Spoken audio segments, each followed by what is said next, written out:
everyone, welcome back to Rolling Solo. My name is Adam Smith. We are in part number 1 of our Fallout playthrough. So this is going to be really exciting as we get our Ghoul into the Commonwealth to find out what is going on in this particular scenario. Now let's just take another quick look at the scenario sheet because it's been actually a video or two since we've looked at this really close up. So this scenario sheet says the Commonwealth. The star, basically, factions that we're going to see come out on the game board, so that's going to be these ones right up here, are going to represent the railroad. So anytime we see a star token on the board, we're going to be thinking it's a railroad member. Now there's a number of other symbols here we'll talk about as we go through it, or when we eventually run into this individual. But we'll move past that for now. The other faction is the Institute. So we've got a shield token from them. Now you'll notice in the back of this particular scenario card, there's always, and actually every scenario card, not only does it lay out the map for you, but it also gives you some staging kind of requirements. So first up in the setup, it says to stage 14. Anytime you see the word stage, it means essentially to move a quest or encounter card essentially from this massive deck right here into this area, which is really just a player area of stage quests that I can potentially go after. If it ever says add, it's a totally different situation. You're adding them into either the settlement or the Wasteland deck, and that's a whole different situation, which we'll talk about once we actually get to it. So the other thing that says in the back of the scenario sheet is that we place a shield token on Diamond City, which we did do in the setup, so everything's nice and clean there. So the only actual faction currently on the map, and every single time, like I said, we see that shield token, we have to be thinking that this shield token is actually this character right here, a synth. So that means every single time we run into this individual, as of right now, it's going to be an enemy to us. We don't have loyalty towards either of these two factions going into this playthrough. So essentially all factions don't like us. They hate us. They don't want us to be in the Commonwealth messing around. And if anything, we're just causing them grief. However, later on, we may actually decide to try to, become friends with one of the two sets of factions and stuff like that. And if we go ahead and do that, then those particular factions are then going to ignore us in terms of trying to attack us. I do apologize for that beeping. That is, I'm going to turn that off so that doesn't happen again. But essentially, the next step in this, in the procedure in terms of moving forward, would probably be just to remind ourselves of what actual quest we're currently doing. So I'm going to do that really quick before we begin our official first turn. So the very first quest that came up said, "Welcome to the Commonwealth. Many dangers lurk in this new wasteland ahead of you, but the one you have heard the most about is the dreaded synth. Said to look, sound, and smell just like humans, they are robots who have infiltrated the very society of the Commonwealth." All right, so you've got a whole bunch of other criteria here. Now, just another word to you guys is that every single time I'm going to show you this one because it's staged, so you can kind of see what'll happen here. And of course, they usually show that they'll give you some type of loot, like loot right there ×2, staging some cards in your area. So that stuff's not too spoilerish. But sometimes some of these cards that come from this deck, if you guys happen to see them sitting here, you're going to be spoiled as to the results of them, essentially. So in other words, there'll be certain ones that are more like a choice, like, do I choose to do X, Y, or Z? I'm going to try my best to remember to keep those cards out of the camera's view so that, it's a little bit more of a surprise and you're not just reading the result in advance. So we'll go that way and see how it pans out. So really at this point in time, it's my turn to activate. On my turn, I get 2 actions. And as we talked about in the rules overview, we can explore, we can move, we can quest, we can encounter, we can fight, or we can camp. So there's a whole bunch of things that we can do. When you're first starting out, I chose to go ahead and use the Ghoul character and put him right here. I wanted him right on the kind of on the border. And the main reason for that is I just wanted to have access into these 2 different areas right off the hop. Because really, so far, I think the best option is to head to Diamond City based on the 2 options we have here. One says we can go ahead and attempt to try to kill a suspected synth that no one will miss to find out the truth. So that would just mean we're going to go ahead and try to kill any creature with the skull on top of it in terms of a token. So essentially it's a suspected synth kind of in disguise, but as you can see, that doesn't exist on the board right now. So the only one that makes any sense is to head to Diamond City, which says, this all sounds a bit overblown. Let's head to Diamond City to discreetly dig up some information. So I think that's maybe the first course of action. So we'll head that way and see how it goes. In terms of enemies, again, we've got the Super Mutant Skirmisher down here. He's nasty. We're going to have to try to stay away from him until we're powerful enough to handle him. And over here, we have Mr. Gutsy. So Mr. Gutsy is a little bit less threatening, but again, anything beyond level 1 at the start is probably not a good thing for us. And he's also ranged, so that's something else to keep an eye on. All right, so let's start our turn here. We're going to go ahead and probably explore as our first action. So that lets us reveal an adjacent face-down map tile. So that's either one of these two, whichever one we choose. Now I'm kind of trying to head closer to Diamond City, so I think this one makes the most sense. So let's flip it over and see what we get. All right, so we got kind of what seems to be, I'll give a little bit of a zoom in so you guys can actually see the landscape there before I start doing anything. But it kind of looks like we have like what looks to be kind of like a water tower or a communications tower, along with a, looks like we've got a couple power towers that have actually been knocked over, crushed, and crumpled down. But obviously they're from cities and stuff like that in the past, but they didn't hold out too good. Now it's also really interesting to see this right here. This is difficult terrain, so we're kind of glad that the difficult terrain is off to the left. You'll notice when I flip the tile over that I kept the arrow pointing up. Main reason for that is that's the way you play the game. You can't just orientate it however you want so that it makes sense for you. You have to keep the tiles straight up and down based on those arrows. So now we've gone ahead and done our first action. Simple as that. Now the other thing we have to do when you reveal a tile is take a look for any icons, and we got a bug icon here. I don't know what the proper terminology for these are, so forgive me. I probably should, but I just call them as they look. So this one is a bug, so basically this is going to go face up. So we're going to put a bug token in this location. Oh, and it is a rad scorpion. Oh, and not only, okay, interesting. So just to let you guys know what you're seeing here in terms of icons and things like that. This one right here states level 1, so it's going to be an easier fight. We can hit it in the arms, we can hit it in the legs. In terms of that little arrow kind of panning off to the right there, that means if we fail at attacking it, essentially it goes inactive. So right now it's active. If we happen to fight it and we fail at it, because obviously we don't kill it, most monsters just stay put active. They're always face up, but that arrow to the right means essentially you flip the token and now it's inactive, which means you can essentially just run away. You can run past it. You don't have to worry about it and stuff like that. But it will come active again if our agenda deck happens to, turn or activate these bugs again. And then the other one there is the other icon, which is in the bottom right, is aggressive, I believe. So this one, if I'm not mistaken, is based on either if you move into the space with that creature, you immediately have to attack it, but that attack doesn't count as an action. So in other words, you can, my goal right now, because I have one more action to spend, could be to maybe get over here. So I could go 1, and I would immediately, because of that little bolt there, have to attack the rad scorpion, and then after I'm done that, I could still continue my movement, because you're allowed to break up movement. But that particular symbol basically means you have to fight it. The other way that this symbol can actually activate is when you get an agenda card for the bugs and it happens to move into your space, it automatically fights, whereas normally a monster would move into your space and sit still. So that particular that's an aggressive symbol. So you don't technically want to see that on a big guy because that'll hurt you. So anyway, let's go ahead and actually move our ghoul into this and let's do some combat. So we're going to head in here. So by me choosing to do an action of movement, I gain 2 movement points, which I can spend. I just spent 1 of them to move in, and by moving in, I have to, based on this aggressive symbol, I have to fight it. So we're looking for hits, and we don't need many. We only need 1 hit. So we're going to fight it. We're going to roll our dice to try to see if we can take this thing out. So again, I have nothing over here that can actually help me. That's too bad. I get to roll 3 dice and hope for the best. I'm looking for hits on the arms and legs. Come on. Oh my gosh. Oh, just barely. And actually, that's not bad. That's not a bad roll. We got the lag hit that we needed, so we hit it, but you'll see we always take damage first. So anytime you see a pip, you got to take that damage. So that 1 damage is going to hit us for 1, which takes us down to 11, but that's okay. That's a pretty weak hit, so we're all right with that. The extra damage hits the rad scorpion and kills it. So that's a huge bonus. Now the next thing we're going to do is we're going to flip this one and put it at the bottom of the stack of the bug tokens that we have back here.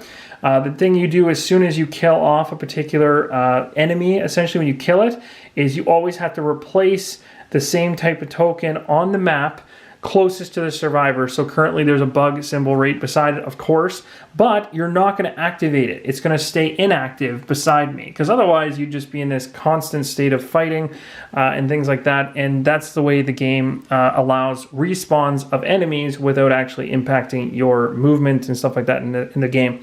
Now, we also gained some XP for that. We gained an XP from the gear symbol on that particular token, which showed 1. So that's going to be 1 XP, and we're going to use our XP marker, which is right here, and we're going to move it 1 tick up. Now, we don't move it here, as we talked about in the rules overview. We move it to the first letter, because the goal of this leveling up system is that you're trying to level. Every XP is going to move you to another letter until you wrap around and get to the very beginning, and then you level up, and that's when good things happen. So we're on our way. We've killed our very first rad scorpion, and the Commonwealth has never seen a stronger ghoul in its life. I sure hope anyway. So what are we going to do next? Well, technically I still have 1 more movement point remaining before my turn is up. So I'm going to use it because I really don't want to be beside or around that bug in case it happens to activate. Of course, if it has range, it's going to cause me problems, but for now, I'm just going to stay as far away from it as I can. And the other cool thing is this particular terrain tile is going to allow me to touch on these 2, which is going to give me a closer shot at getting to Diamond City quicker. So let's go with that. So at this point now, we are done our turn. So this is when we go to the agenda deck, which I put over here. And we're going to flip 1 card from the agenda deck, and whatever it says in the bottom is what matters. So holy, that's a lot. Okay, so wow, that's a lot. Okay, so what that's going to mean is we're going to activate all these 3 different symbols here. The very first one is the Institute, because the shield in this particular scenario is the Institute. So the shield is going to be right here. Remember, this is an actual enemy. It's not just a faction token for fun. So this enemy is going to activate and move closer to me, because as of right now, I haven't declared loyalty to this particular faction, so it wants to come after me. Now, if you remember from the last video, we got this card at the very beginning that says at the start of your turn, you may reveal this card to declare loyalty. So I can, on my turn, if this thing gets too close to me or I just want to, I can declare loyalty to it in order to make friends with them, and that thing will stop activating every single time the agenda card gets pulled with the shield icon. So that's a strategic thing to think about, because, well, you want to make friends with the right time, and you also are allowed, according to the rules, to actually put that face down again. So you can actually choose to be loyal and then choose not to be loyal. But remember, there's points associated with being loyal to the Institute on this particular card. It said, and this is one of the major reasons why I might want to become loyal, is again, as we mentioned before, if we happen to have however many spaces we are ahead of the other faction, because of course, if we're loyal to the shield, which is the Institute, then we're not loyal to the railroad. If for every space on this track that we're 1 ahead, we gain an influence. And remember, the goal of the game is to get 11 influence. I don't think I talked about the rules overview, and I'll say this really quickly. I never mentioned how you die in this, and how you actually die. Maybe I did. But regardless, you die essentially when these 2 things meet. So the ghoul's probably never going to take rads unless some really random scenario comes up that makes you take rads within a scenario card or something. But typically, this is going to close in on itself, and when it touches or crosses path, then you're essentially dead and you lose a bunch of items that you're carrying, but you don't lose what you're equipped, and some things reset. But we'll talk about that in detail if it happens, because I'm going to avoid dying. That's the plus. Okay, so anyway, we've got the shield. So we've already activated these guys. They've moved forward. That's all they do. Done. Next up is going to be it kind of looks like a demon figure of some type, or some ram who's really unhappy. But that, again, is these red ones. These are probably the most vicious enemies on the entire board, from what I can understand. They're kind of like the elite enemies they would have activated, but there are none, so nothing happens. And then finally, the robots activate. And we do have Mr. Gutsy, and he doesn't like us. Now you'll see, based on where the borders end, he would essentially move to the middle here. So he's kind of moving out into the street area so that he can essentially get over there and get to me. So, but other than that, that's it. So the agenda turn is actually pretty straightforward when you're far enough away from enemies or they don't activate. Now it's right back to me. So what do I want to do? Good question. Well, I think more exploring is probably a good idea. I don't have any reason necessarily to kill the bug, but the bonus of killing the bug, though, would be if I move into that space, I could get some XP if it happened to be something that I wanted. No, I'm not going to do it. I'm not going to do it for now. I'm going to go exploring. Forget the bug idea. We're going to run into enough enemies as it is, and even Mr. Gutsy, I'm okay with taking him on. Let's go here. Let's go here. I want to keep some distance between what ends up happening here. And this will give Mr. Gutsy 1 extra space before he gets to us. So I'm going to explore here. Let's see what the Wastelands has in store for us here. Ooh, the Hoffman Farm, you say? Oh, and even better, we've got ourselves our first radiation area. So if you'll notice here, we've got kind of the green area that's filled in there. As you remember from my Ghoul card, this is a fantastic area to have because if I happen to, or whenever I would suffer rads, of course, for entering a place with rads, you suffer rads, I actually gain health instead. So there's a huge bonus there for my character to actually seek those places out when I have damage, because right now I'm 1 down from my maximum. When I move into this, instead of taking a rad damage, I heal a rad damage. See how important that can be, and that's very thematic because my Ghoul, well, he's a Ghoul, and if you know anything about Fallout in that world, radiation that's their happy place. So let's go. So we've explored this tile. Let's just move into it. Now, before we move into it, we can't forget, we got to put that bug token on here so you can see here how we've now finally got 2 of the same token on the board. That's going to cause us some fun later. But again, this one's flip face up because it's the first time it's ever come out. And it's going to be, oh no, I don't want one of these things. I hate these things. The boat fly. Now, I don't know if any of you guys have virtual reality for Fallout, but I've heard some horror stories about the rad roaches and the boat flies being absolutely terrifying in virtual reality in that game. So these things are huge. They're like bugs on steroids. But he's not too bad. He has range, so he can, when he activates, he can hit me from an adjacent space. Thankfully, he's not adjacent right now, and he's also fairly weak, so he's a good target to maybe go after. So what I'm going to do is I'm technically here. When I do my movement, I can do a couple things. The first thing I can do is I can move 1 into here. Well, moving into here is a guarantee. So I'm going to use a move action, and that's going to give me 2 movement points. So 1 movement point to there. This is going to heal me up to 12 thanks to my love for radiation. And then the next question is, do I want to go to the Hoffman Farm down here, or do I want to kind of take on that boat fly? The more I think about this, the more I really want to go to that Hoffman Farm. That's kind of what I'm debating about. I can't do anything when I get there, though. That's the thing. So maybe I should take out the bowfly. Let's take out the bowfly. Let's try to get some more XP. But if I move into a place with an active enemy, I don't fight him instantly because that's what those aggressive... that's what the aggressive symbol would automatically do. If I wanted to fight this enemy, I'd have to actually have the additional action to do so. So I'm kind of putting myself in harm's way by putting myself in here.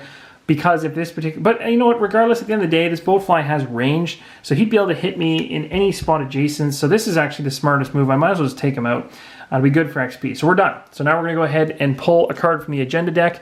One other thing to note, guys, is when I was talking earlier about possibly going from here up to here to kind of go after this thing, you can't actually forcefully go after an inactive enemy. So you can't move into a space like this and say, oh, I want to fight it, flip it over. The enemy has to be activated. So thematically, think about it as if there's, maybe you hear noises, maybe you know that there's a monster in that particular area. You don't know where it is. You might be able to move into that area and explore it, but you can't find it. It's not until the AI deck says, like, bam, there's the enemy in your face, you can flip it over.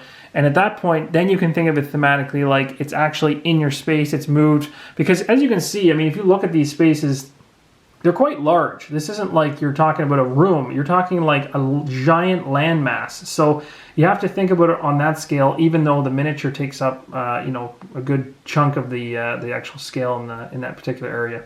But think thematically when you play the game, and you can really get sucked into this. So again, so we're in with the bowfly. It is the time to flip the agenda card. And, one other thing. Before I end my turn, good gracious, before I do this, that would have been the biggest failure ever. I am going to absolutely flip this card to declare loyalty to the Institute. I'm going to be a horrible person, and the Institute apparently is a mysterious scientific organization that has created robots known as synths that can be nearly indistinguishable from humans. And again, that goes back to the reasoning why in this particular quest, it actually says we're supposed to go after those skull creatures because of the fact it says kill a suspected synth that no one will miss to find out the truth, because it's likely that any of those skull creatures will not be synths. They'll just be random creatures hiding as synths. So anyway, regardless, what I've done here essentially is become loyal to the Institute, and by doing so, if the Institute was to activate when I pull this next agenda card, they will not move into my space, they will not engage me. They sit still, they stop moving. I've kind of calmed them down basically, and they're not coming after me anymore. We made a truce and we're good. So here we go. Let's grab that agenda card now and see what happens. And I want to see if this paid off because it might have actually saved me. It didn't, but it actually activated the railroad guys, which as of right now, there's not a single railroad faction token on the board, so we don't have to worry about that.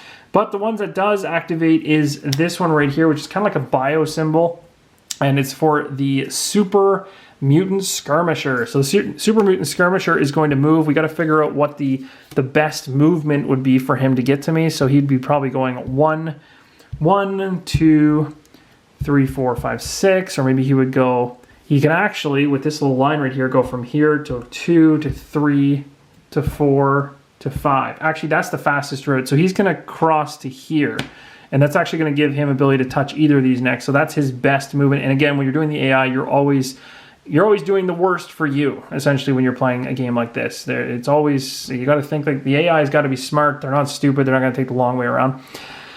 Okay, so that's it, and we're back to us. So what do we want to do? Well, guess what? The boatfly didn't activate. So let's fight him. So let's actually go ahead, roll our 3 dice. We just need 1 hit, and the hit only has to come from the, sorry about that. The hit only has to come from the body or the head. And the head is typically hard to do, but I think it's rewarding in terms of not hitting you back. Oh, geez. Yeah, that's what you call a miss. That's my first miss ever. So 2 arms, and legs. Totally missed. There's 2 pips on there. So in my attempt to attack this boatfly, I actually gain 2 damage, and I don't kill it. So I have 1 more action to go. I might as well attempt it again. I might as well give it another shot. Hope for the best. Come on. Oh my goodness, they're all legs, but look at that. Not a single pip, so at least it didn't hurt me. But that was a complete wash of a turn. So I do apologize for that. That was uneventful. So that's the end of that turn. That was bloody quick. So we're going to go over here to the agenda cards and see what happens next. The shield. So again, thankfully, because we're friends with the faction. Now, if I hadn't have become friends with the faction, that token moves in, and then I've got to deal with synths and whatever, you know, and the boatfly at the same time, which is just going to be madness. Again, just so you know, when things move into your space, they don't automatically attack. They have to be in your space and then activate to hit you. So that's a clear distinction you got to make as well. Bottom right corner there, again, that looks like the super mutant's going to activate again, so he is on his way. He's coming for me, so I've got to get ready for him, or I got to try to avoid him because he is going to put some serious pain on me. Now, there's nothing in this game that I'm aware of, and someone can let me know if I'm wrong, that doesn't allow me to step out away from an enemy. Like, I can move away and come back. There's no evade. This isn't like Eldritch Horror. You don't have to do an evade check if you try to run away. You can just run away. They'll chase you down regardless, but eventually the strategy of running away doesn't really work because you'll get cornered with a whole bunch of monsters and you won't be able to take them on at the same time, and you'll probably die. So running away is not always the best solution. So let's just try to hit this boatfly again. I've got to take this thing down. So here we go. Body, arms. Yes. We finally got it, but man, did we ever pay for it. So we got 3 hits across the body. Ouch. That takes us all the way down to 7. That's dangerous. But we did manage to get 2 body hits, and we only needed 1, thank goodness. It's a very weak win for us, but hey, we killed it. So this particular guy's gone. I'm going to go ahead and bump my XP up. It's going to go to I. Now we're 1 XP away from leveling up, so that's good. And we've got to take a brand new token, which is going to come into the game inactive. It's going to sit in this spot. And hopefully those things don't activate anytime soon, because if they do, we're going to have 2 in close proximity. So that was my first action. My second action right now could be to skip past the Hoffman Farm and just book it to Diamond City. That might be the smartest move. Now, the only thing I have to think about is the proximity from myself to the Super Mutant Skirmisher, because the closer that thing gets to me, the, you know, it could get dicey. But I need to get there, and I need to do it quick so I can do this quest and get the heck out of there. So let's do it. Let's do a move. I'm going to skip the Hoffman Farm for now. I'm going to move 1 into this area and then 2 into Diamond City. So now we have made it. I've used all of my actions. Yeah, that's an interesting one, being in Diamond City. That's not bad. That's not a bad place to kind of end the turn. I guess that's okay. So we'll pull another agenda card and see what happens and hope for the best. And the next turn, we're going to be able to actually go ahead and do an encounter, because we're actually at a settlement. As you can see right here, Diamond City is considered a settlement. the number 4 right there. And we'll talk a little bit about what that means when we get there. So let's go ahead and pull this agenda card and see what happens next. I'm a little terrified because I could get surrounded here. Oh my goodness, the super mutant is moving again. He's coming at me. He's 1 away from me now. That is not good. So we have to on the next turn here, we have to try to do this quest. So what I'm going to do, actually, this is a perfect time to stop. I'm going to stop this video. In the next video, we're going to jump into this very first quest here because we now have actually arrived at Diamond City. And when we do so, we'll also have another action afterwards to get the heck out of there. We want to get out because we don't want the super mutant catching up to us, especially when our health is down to 7. That is going to result in a very harsh hit. If you guys remember from my rules overview, if we get hit, for every number of pips that we get hit by him, it's 3 times those number of pips. So all it would take for him to hit me, or to kill me, would to roll 3 of those pips on 3 dice, which is completely possible, easily possible, and I would be dead. I wouldn't be out of the game forever, but I would be shot back to Crossroads Camp, and it would remove a number of things over here, although I don't have too much at this point. But anyway, I'm having a ton of fun. We're exploring. We got quite a bit through this one. We're halfway through the map, basically, and we're just about to finally get to the very first quest for Fallout, so at least in the first scenario. So hope you guys are enjoying, and hopefully I'll catch you in the next episode, part number 2. Thanks again for watching, and as always, keep on rolling solo.